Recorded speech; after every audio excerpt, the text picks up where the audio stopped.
This is MC Fireside Chats, a weekly show devoted to the outdoor hospitality industry, hosted by Brian Searle and Kara Sismadia. You'll hear from special guests that focus on topics to help your business succeed, all backed by Modern Campground, the most innovative news source in the industry.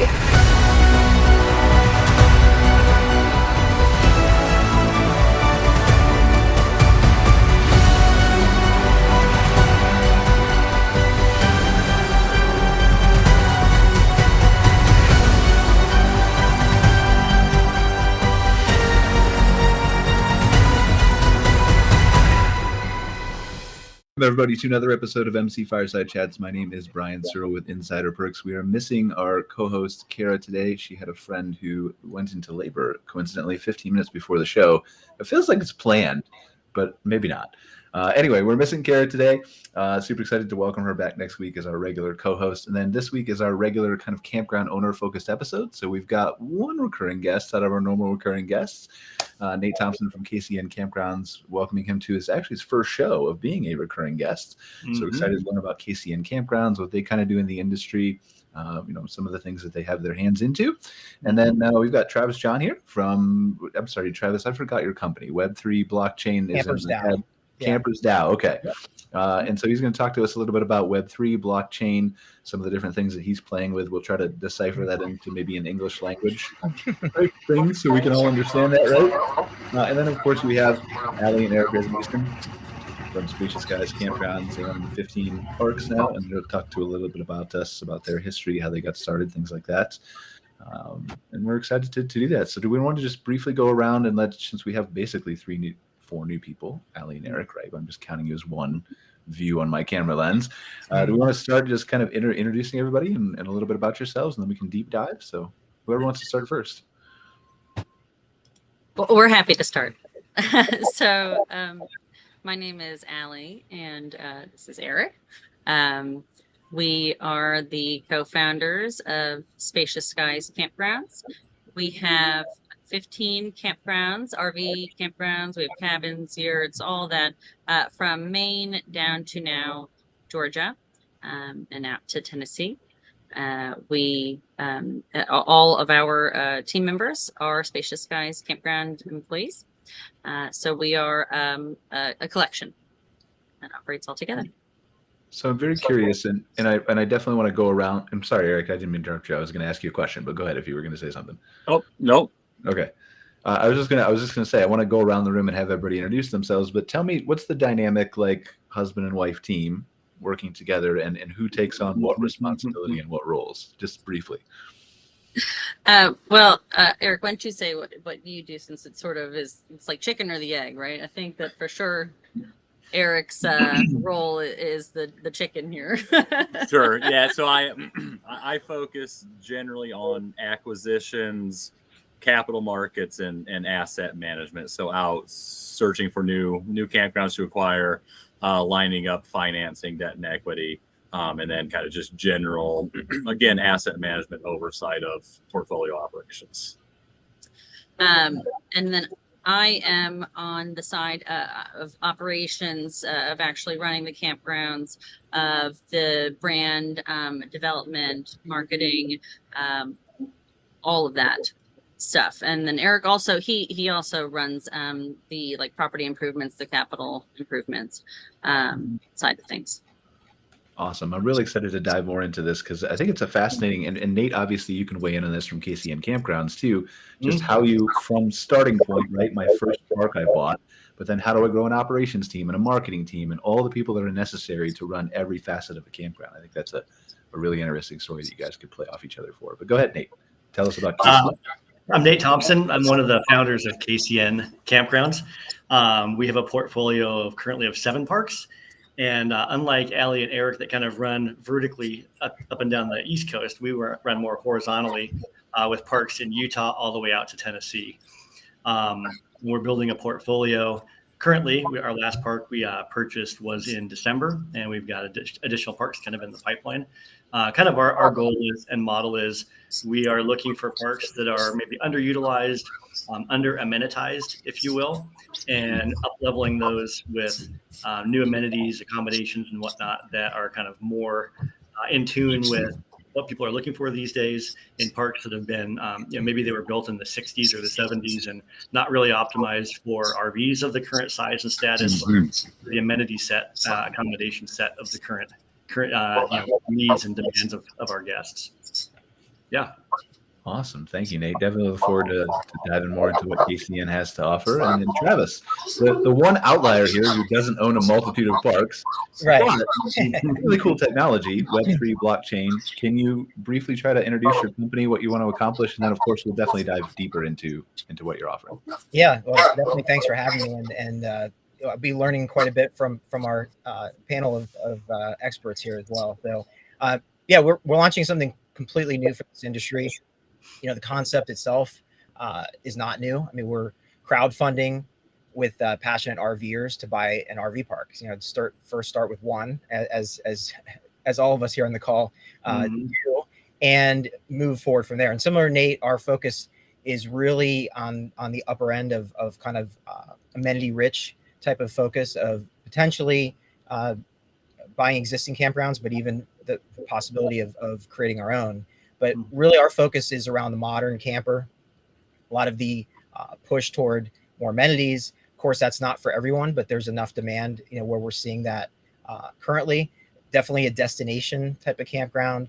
And in our case, we have 10,000, we're focusing on crowdfunding with 10,000 fellow RVers to buy our first campground. And we also have a private accredited investor model that we're bolting onto this. So from a growth standpoint, our advisory board, if you will, is going to be our 10,000 members that are going to be crowdfunding our first campground. So where we feel this is a unique step in is really where the kind of the techie language comes in, but it's really just using blockchain technology, which has been around for decades, to democratize the ability to vote and the ability to make decisions, which campgrounds to buy, how to operate them. We're looking to also vertically integrate operations. We're not outsourcing that. So quite a few of our members will also be team members ultimately and be part of the strategy. So we're really looking to first, obviously it's, crawl before you walk and then before you run. But this is the first time we're doing this. I'm involved in a project that's in the golf industry, just as a member that they've been able to make this work with the same kind of technology. And, we're excited to do this in the camping business. So I think one of my first questions, and I have a limited knowledge of blockchain, right? So I'm enough to be dangerous. But one of my initial questions here is I'm hearing you talk, and before you kind of go into the technology and how that helps and things like that, I can probably just go into the heads of myself, Allie, Eric, Nate. Like we have investors in some cases. We own partial businesses of the parts of our companies. Nobody probably here can imagine having 10,000 partners. So how does that work?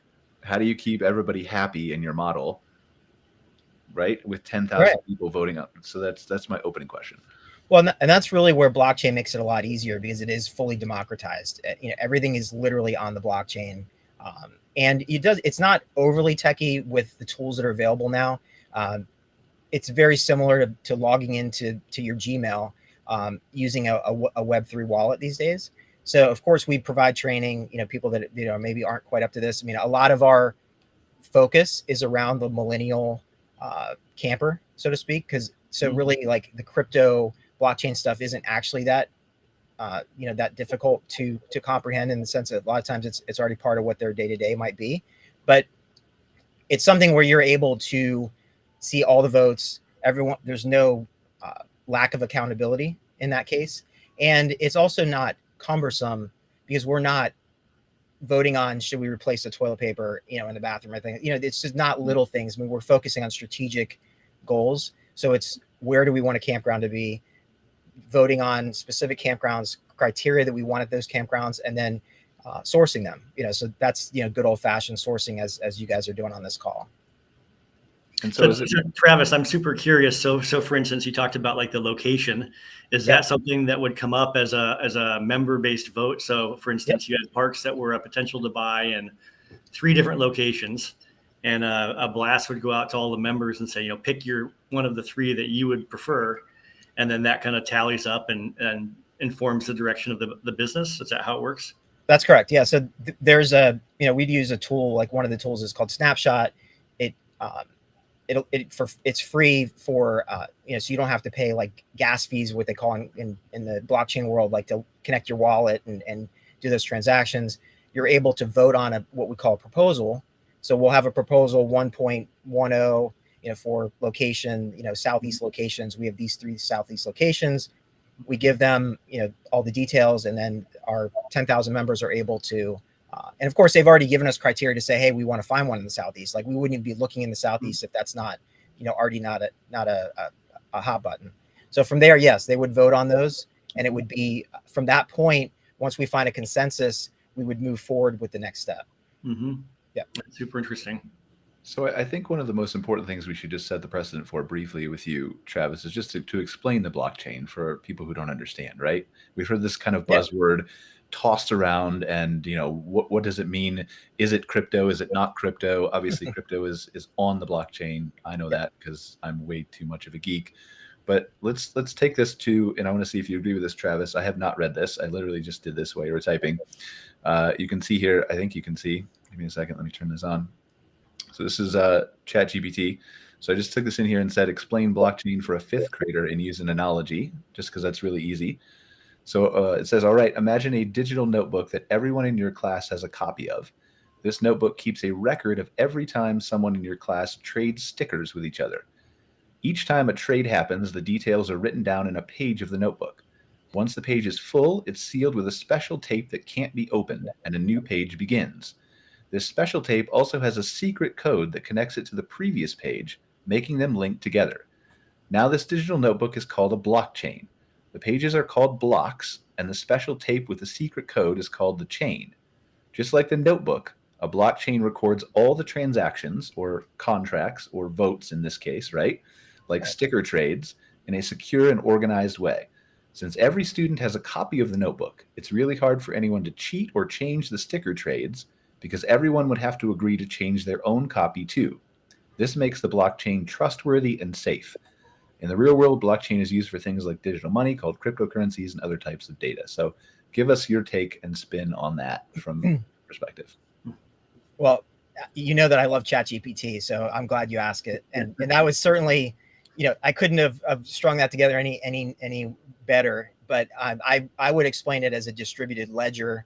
But the notebook analogy and the stickers in the classroom, at a 5th grade level is a great way to put it.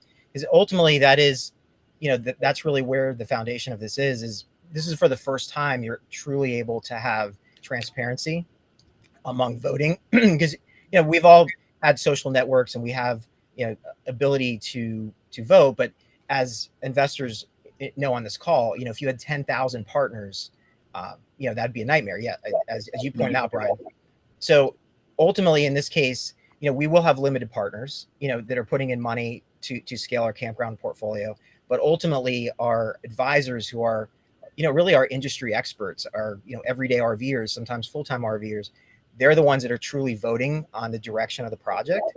And, it is immutable. You cannot change this ledger. You can't change the notebook from your analogy you mentioned. So that's what we find is exciting. And I really like the fact that we put it in the hands of, the everyday RVer to kind of guide the direction. I realize it's more work, but it's just with technology, it does streamline a lot of the presented headaches that seem to be on the surface. So we're excited about it. And to the point of blockchain, there's so many ways to aggregate your community through back-end buddy press plugins, as Brian, as well as things like Discord. So organizing the community through communication is also very important. So we're also working very hard on that, so that all those members have a voice, not just in their voting, but just in the communication. Everybody can collaborate. We have in-person events. It's not just all about this virtual avatar kind of world. So I think we could probably talk about this forever and we'd bore to death everybody who is watching it.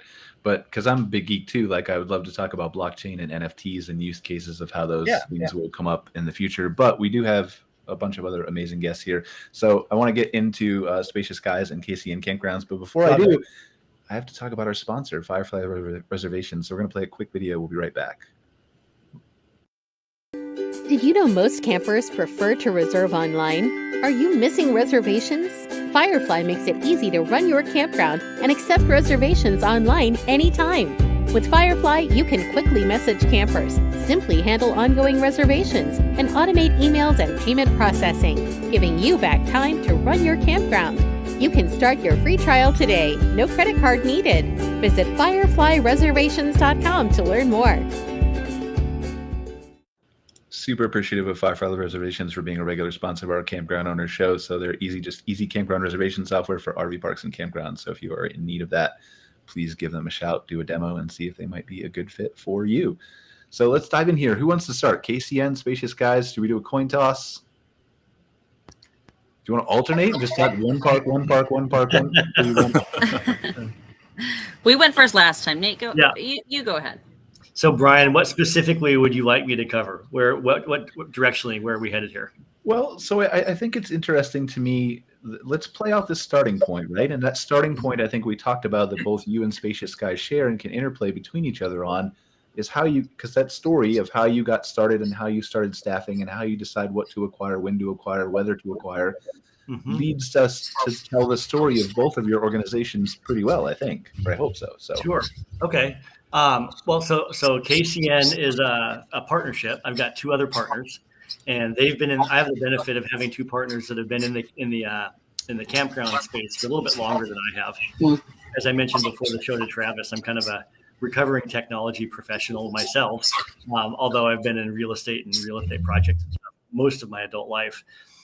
So my partners, Kevin and Cam, have been in the campground space, owning a couple of parks themselves.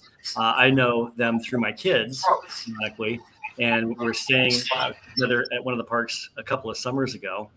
And we started talking about the campground industry and the campground space and looking around the park in Green River, Utah, where we were staying, seeing all the campers and whatnot. My brain started kind of working. And so in talking with Kevin and Cam, we decided that there is an opportunity to go kind of at a bigger scale with some of the things in my background that I've done in the past to help kind of maybe put some more gasoline in the tank to take this to a bigger level. And so the first part to talk about that, we started getting an actual management company in place, all the scaffolding necessary to really scale and run the parks that we intended to buy. And then we bought our first park last spring and bought 4 parks last year as we started to ramp up the acquisition side of the business. There's kind of two pieces, right? And I'm sure Allie and Eric, I'm excited to hear how you've got that divided as well. And we've got kind of the acquisition and the growth aspect to the business. And then, as kind of almost its own entity. And then separate but related, we've got a management company that actually operates the parks. So within that, all kind of the shared functions on finance, marketing, park operations, HR, recruiting, those kinds of things. So those two work together. The management company, as we get that stood up and kind of formalized, which is well down the path, we can add additional parks to it. We've got best practices that we can apply across all of them. Did you say that you founded or you started building the management company before you acquired your first park? Is that right? We did. It's a little bit of a blurry timeline in a sense because Kevin and Cam already had a couple of parks, and so there were teams in place at those parks, but no real centralized management other than the two of them. And so in order for us to scale, we really needed to put together kind of a standalone entity that all of the teams at the parks, roll into that has functions like I said earlier. But yeah, so it's like building the airplane while it's in the air to a certain degree. That's the goal really, is all of those functions are centralized in one org. Yeah. I think that we did it backwards. So we got into this with the intention of sort of being a little bit more passive on the investor side of things. Our original plan was to we thought that our portfolio would max out at like 4 or 5 campgrounds, all third party managed, and we closed on our first campground with that plan in mind, May of 2021. And day one, that business plan was definitely not going to come to fruition. So I ended up sticking around, getting a 2-week crash course in campground management because I was doing it while Eric was home with our 3 kids in New Jersey. I was up in Maine. And that is where the realization that we should build our own property management company and operate our campgrounds ourselves was born. So I was able to leave the property after a few weeks after after we got a manager in place. But yeah, that from then on we started to hire up and game plan what the management company should and does look like now. So I think that it's felt like but acquisitions did not slow down while we were simultaneously building the management company. I think that we definitely felt like we were playing catch up a little bit more until probably right about now, just based on the timing of things. We did not go into this game planning our own management company, but it was so obviously the right thing to do when we realized it was the right thing to do, and we have been lucky enough to from like the leadership side of things, we were able to recruit folks that Eric worked with in his past life in real estate development and self-storage, and really build up from there. Yeah, it totally makes sense, because you and what we realized, I think similarly, is with that kind of vertical integration, you control everything from the guest experience to the back office, all of the CapEx projects. I mean, that's kind of a big focus for us, is we want to buy parks that have the capacity for expansion and improvements and kind of maybe optimization of the layouts and the site types and whatnot. That's a big focus for us as well. And it's hard to do that arm's length, I think, as opposed to having an integrated team where you're talking to your managers on a weekly basis, and you've got budgets, and you've got guest feedback, and you've got team feedback, and it builds a kind of an engine that I think can really drive a lot faster and provide a better experience ultimately to the guests. That's right. That's right. We also we're closer to the road where we're seated at this campground. So apologies if you guys all hear road noise. Yeah, the other thing that we did from the get-go was decide that we were going to build a brand and develop a unique brand, a new brand in the space. We look up to KOA and Jellystone and Sun and all of the brands that are the big time players. And so we that was the goal from the start. And we do find and I think realized quickly as well that building that brand would have been almost impossible with third-party management. I think for just like many of the same reasons that you just described, but especially when we're trying to develop like the continuity of something that is forward-facing like that. Yeah, no, that totally makes sense. I think there's a huge value in that brand development. We have a little bit of a different approach in the sense we're more of like an Intel Inside kind of an approach. All of our parks are KOA parks. And so the KCN brand is more focused kind of on our investor community and our as opposed to the end customer or the end guests that are at our parks.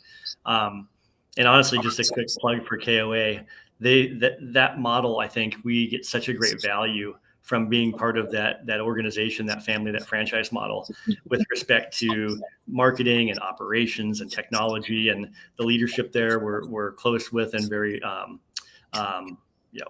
proud of being part of that, and see the leadership that Toby and others have at that organization. It's great to be part of that. And that I think has helped us accelerate, not having to build some of those things from scratch, but rather being able to draft behind the existing activities, technologies, programs that are in place there have helped us scale, I think, quite a bit faster than if we had done it from scratch. Like it sounds like you have, which is, that's a lot of work. For the faint of heart. Our favorite acquisitions definitely are KOAs. It's a great foundation to work with. Yeah. Yeah, plug and play, right? It's just okay. Yeah. All of these things are already ready to go. It's really true. It's really true. Well, I think what you guys are talking about too is very interesting from a branding perspective, right? Because this is more of my area, and it's interesting to me how different branding can be. And this all goes back for me from a knowledge perspective, all the way back to like Nike, right? Nobody would ever imagine a swoosh was a shoe company, but they made it that. You'd never imagine a fruit would be a technology company like Apple, but they made it that. And so I think it very much is useful that today, given all of our tools and all of our technology and all of the things that we can use, like I don't think you could build a brand like Spacious Guys or KCN the same way in the same compressed time period in 1970 as you could today. You know, Warren Buffett famously said it takes 20 years to build a brand to build a reputation and 5 minutes to ruin it. I think that's not necessarily true anymore. I think you can build a brand in maybe not 5 minutes, certainly still ruin it in 5 minutes, but. Yeah. Can I show off some of your guys' websites while you talk? Am I allowed to do that, Nate? I know where it's maybe sure. Yeah, we're closing in on kind of the final launch candidate for our new KCN website. We're very excited. It's kind of a labor of love, and anytime you work on something like that that reflects your team and your organization and your mission and whatnot, it's kind of a painful process, right? To birth something like that. So. With all those caveats, Brian, if you'd like to share it, sure, that's absolutely fine. Well, yeah, we'll share it, Spacious Guys too, and it's a work in progress. So this is really interesting to me, and shameless plug, I guess. We helped you design this website, but it's very interesting to me the kind of direction that we took from it, right? I mean, this is not unlike. Well, I have never seen anything like this in the industry, but this art that you're looking at is entirely AI generated.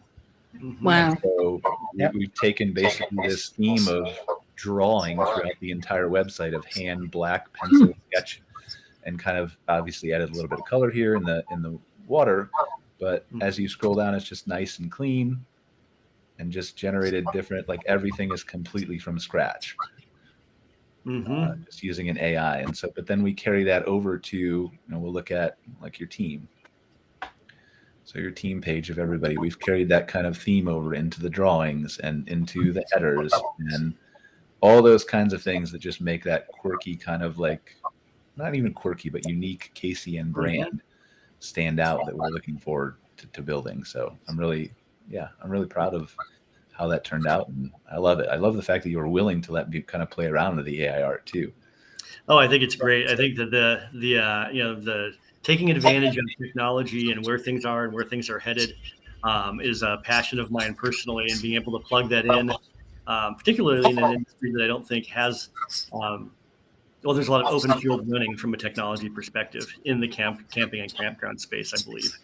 So this is kind of a nod to that in some respects.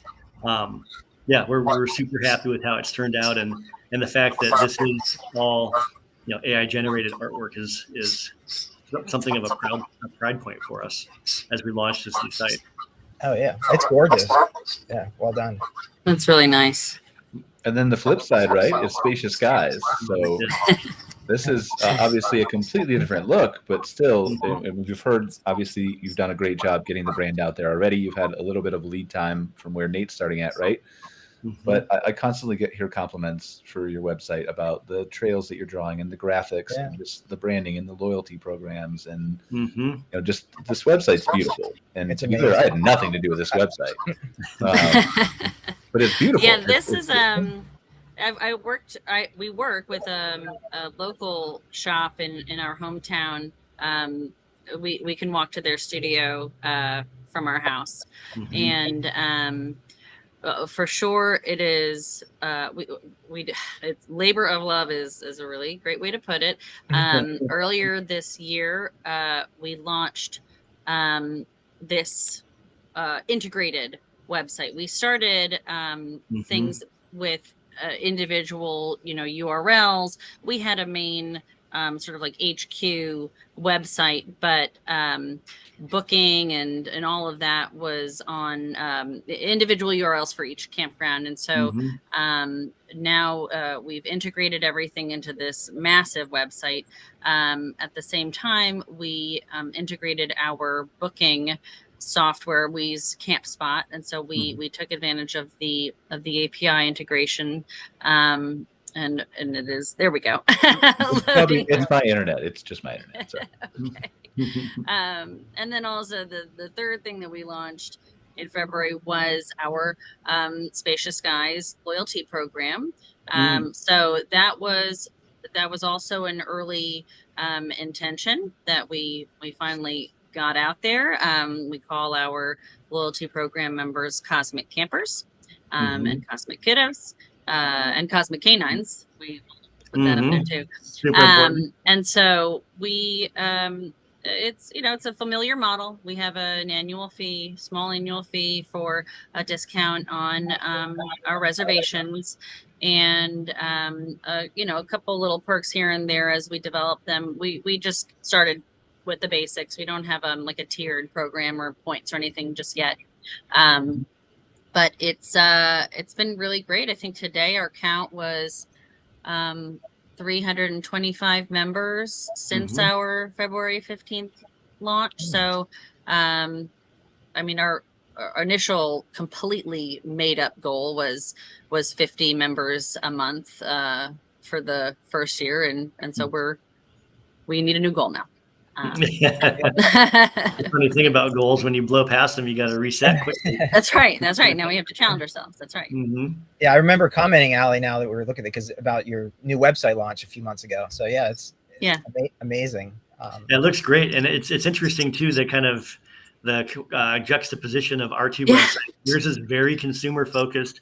It focuses on the parks and booking and amenities and whatnot. Which totally makes sense. That's the audience. And I'm curious from a management perspective, when you consolidate those all into one versus having, 12 different websites, how has that worked? How is that? Is it now 1/12 the effort to manage your website? Not 1/12. I would say like 1/4 easier, maybe. It's we're definitely like tweaking it all the time. Every week there's a new way to streamline it. Like we just made the realization that we were copying and pasting and like updating the same line 14 times over because we had our rules set up on like each campground's sub page.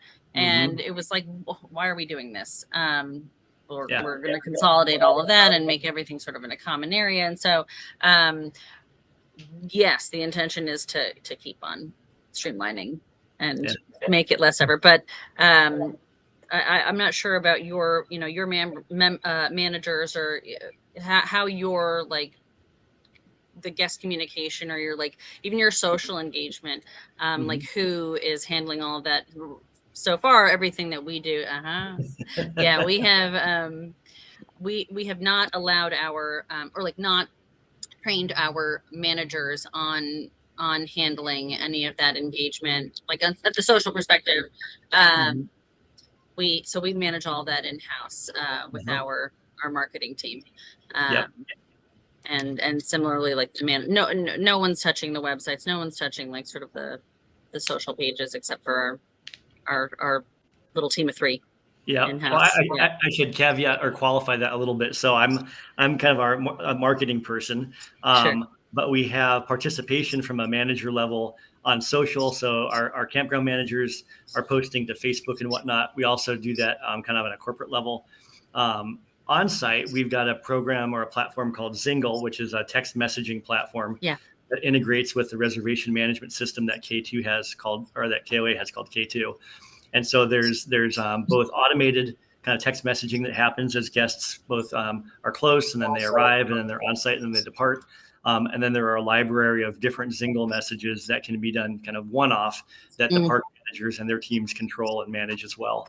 And then my job is to really put the heads in beds, if you will, from a marketing and a overarching, demand gen perspective with marketing programs to help, generate guests being on site of the parks. I just saw when I logged into CampSpot today on the admin side, I just saw that they have launched a new, like an improved text feature that I can't wait to dive into because it really, I mean, it's necessary.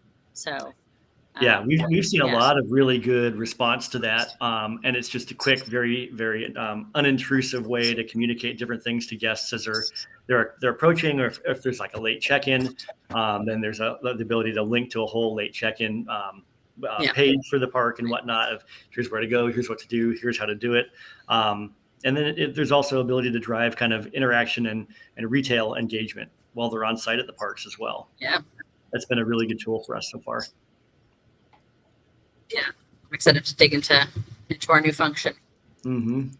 Yeah, it's really interesting. I mean, obviously, you want to provide the best guest service possible, and I've talked to both of you at different points, right, for different things, and it just kind of offered my unsolicited opinions, right, sometimes. But moving forward with the text messaging that people prefer to do over emails because maybe they get too much email spam and there's not enough value there or whatever it is, it's easy for them to look on their device. That just enhances the guest experience, coming, going, like you were talking about, receiving the post-departure emails from CampSpot. But also, I'm really excited where this is going to go in the future. And both of you know that I'm sort of I'm really obsessed with AI. But one of the things like personalization of guest emails that we've talked about before, where like you can plug in data just like the hotel collects your preferences and then give somebody a personalized guide that no one else has to the local area or to your campground or to what you might or might not enjoy or where you might want to stay or book or not. So I'm interested in continuing to explore those things and see where that kind of goes. Well, I think that there's so much open field running in that capacity as you overlay AI onto some of this stuff, because there's with CampSpot or K2, there's a pretty rich data set about your guest and where they've been, what they've done, particularly across parks and whatnot, things that they've engaged with or interacted with, and using something like a text messaging platform with some AI overlay, the ability to send very specific targeted messages based on that data set to a guest with text, which is a very contextually point in time touch point. I think that there's a lot of upside, a lot of headroom for that experience to really continue to grow and mature and ultimately be very valuable to the guest, to suggest things that they may not otherwise think of across the park or the location or region that they're in. Yeah. I think that's where so you can optimize. Sorry. No, go ahead, Travis, please. I'm sorry. Go ahead. Even with like your chat bot, Brian, and some of those things, can be different stages of that journey, because it could even be on your website, Ali, Eric, from a brand perspective, where someone's chatting, maybe they're considering booking, but they don't know, as you mentioned, Nate, like they aren't fully aware.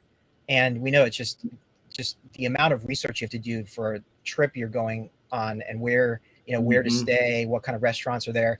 Like if you're able to personalize that very quickly, that could be a huge conversion optimizer for that stay, so I think that's, it's interesting to see where all these, it can be obviously an enhancement at the end to kind of thank them for their visit or changing the reservation last minute through text message, when they're arriving late, late arrival procedures, etc.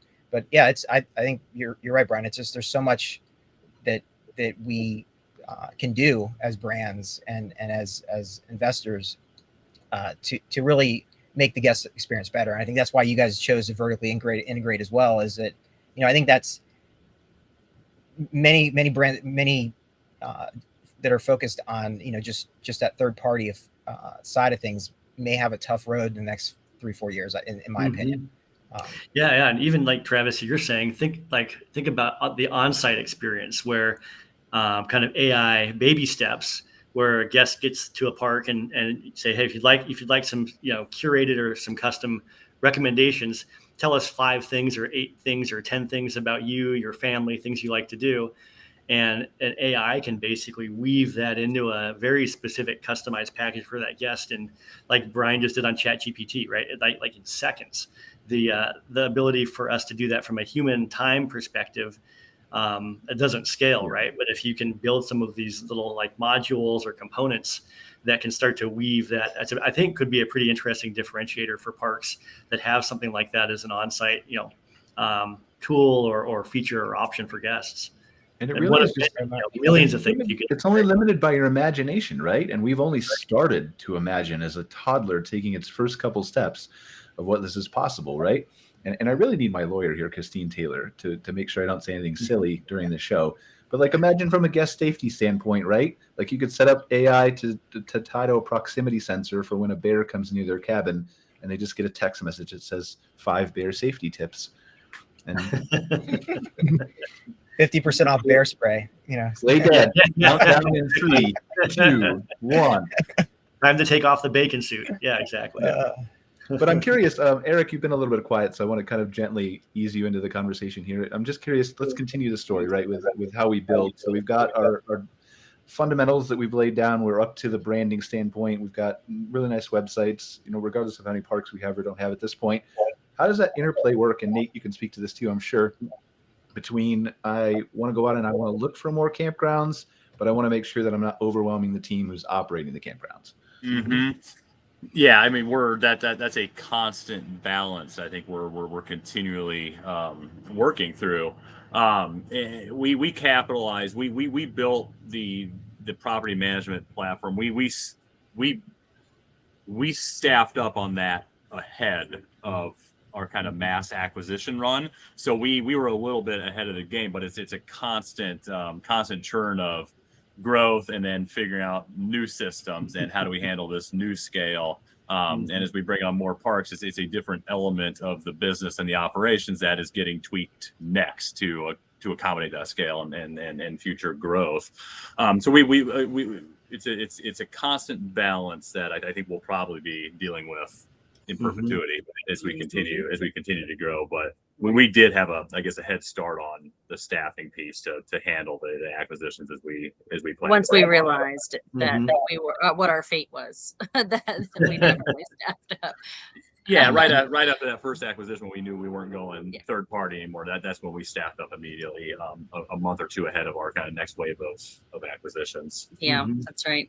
And I think that as a for our company culture that goes along with the consumer side of the brand, we are trying to build this team culture that one of like our characteristics that we are trying to make sure everybody like embodies is this the idea of being able to like be nimble and be flexible and like not too tied down to any one silo. So like as we grow and we're continuing to like work and develop our team and like who is responsible for what, who leads what, like every few months or so we can sort of take a look at like what all has to be done and what all like what needs attention, and everyone's just sort of like flexible and open to redistributing of responsibilities if necessary, or just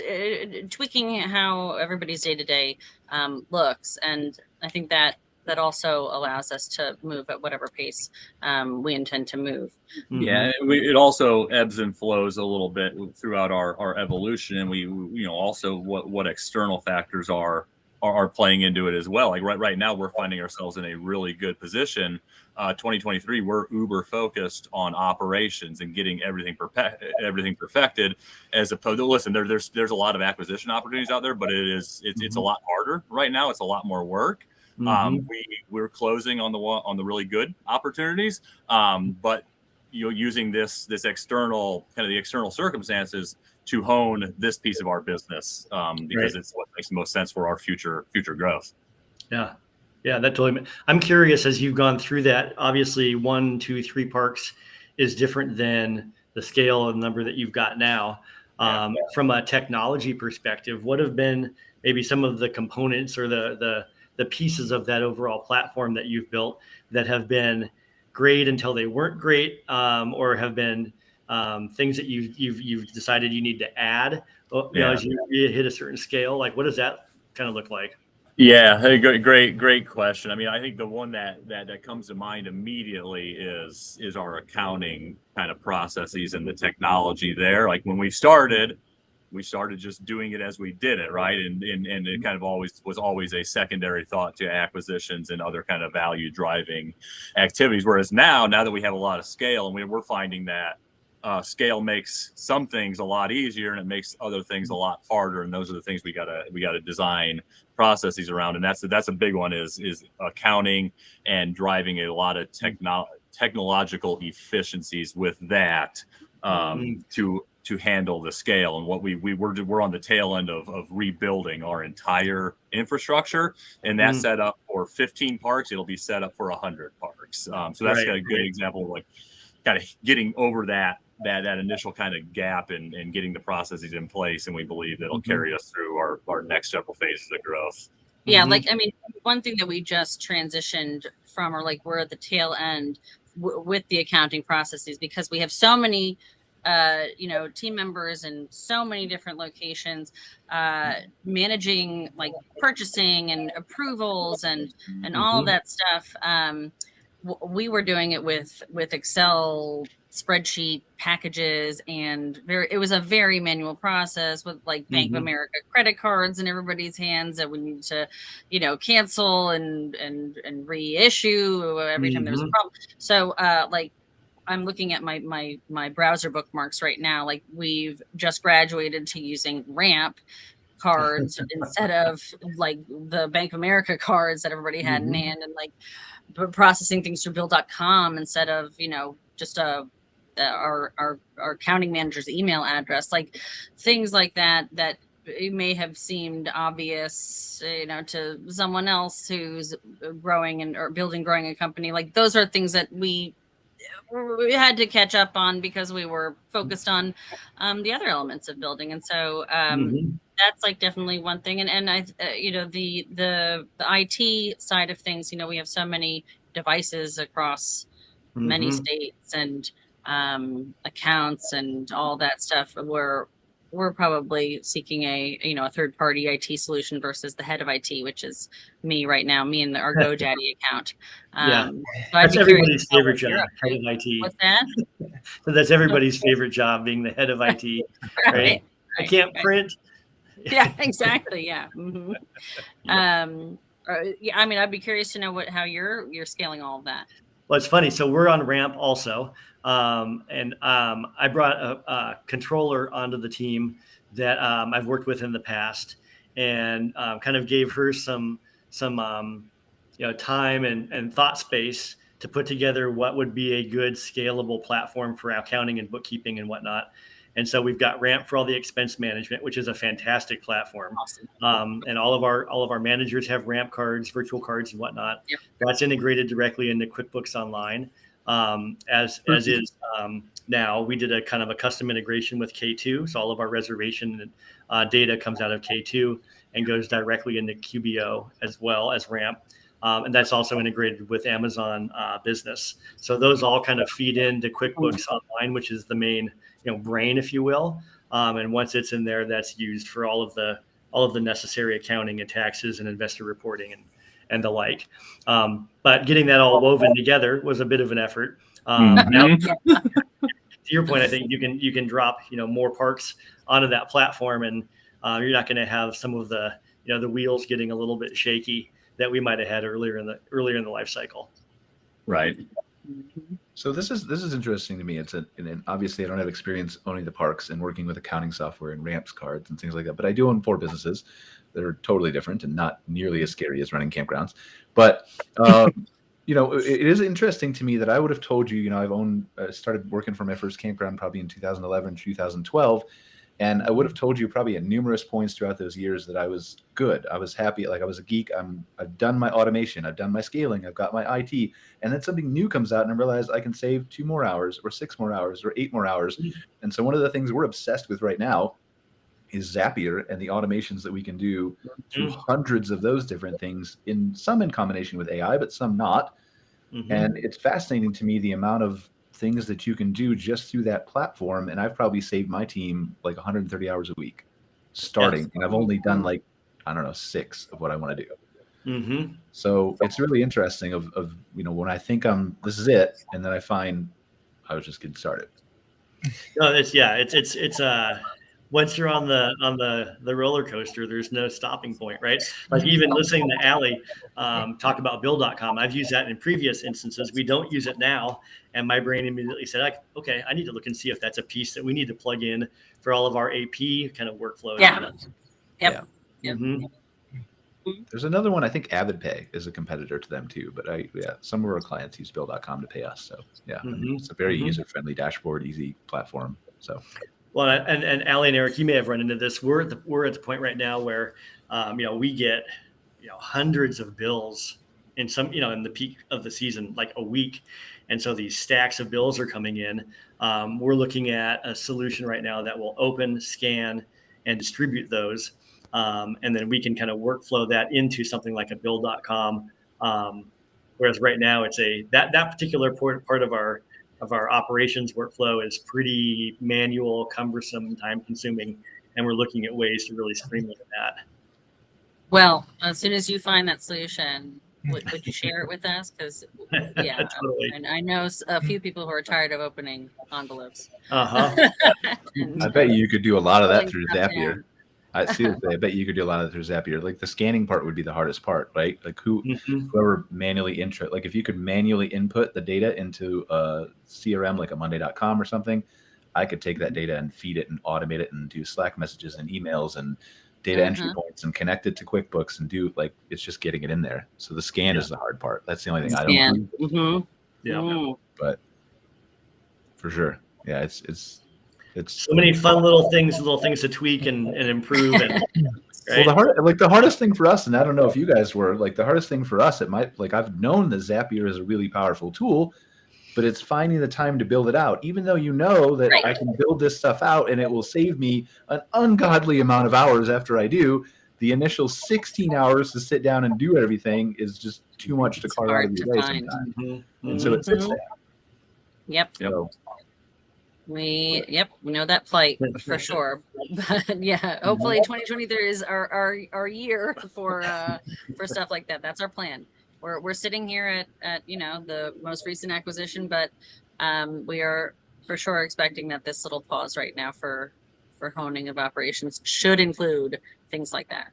Yeah, absolutely. It's mind numbing and exciting at the same time. It is. It's very true. I think what I discovered, honestly, and the AI was the trigger for me for the Zapier and to start building that out, even though it doesn't all have to do with AI. But the trigger for me was I realized that I don't have to build the 16-hour innovation or Zapier things, right, to get a tangible benefit. So I'll give you one example. For the social posting we do for some clients, we will actually write the social post. Our writers will write it, and then we'll send it to ChatGPT through their API. And we'll tell it you're a professional grammar and spell checker, and I want you to come back and give me 3 ways that the sentence structure could be improved, the grammar could be improved, the spelling could be improved. And so most of the time it's fine, but that saves somebody else from QCing that social post on top of that writer. So that ends up that saved one person 30 hours a week who was just my QC. And now she can write better content or coordinate with clients and get better images or local posts or whatever else. So, that was the brainstormer for me that flipped my switch that I'm going all in on this.